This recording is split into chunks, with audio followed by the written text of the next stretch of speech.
Inside of the Bachelor of Game Programming, we learn multiple different things. We start off with the really basics in terms of the game engines that you will work with. This is both Unity and Unreal. We then build up into some different programming languages, some scripting languages, and then into the more specifics that you might choose, some of the more specialties that you might have as a game programmer.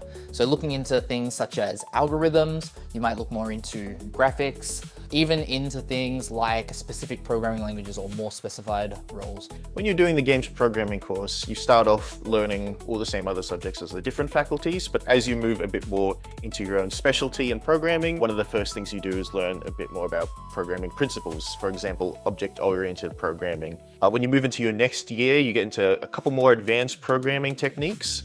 You even learn some game-specific programming patterns and software engineering. Those will really help optimize your games.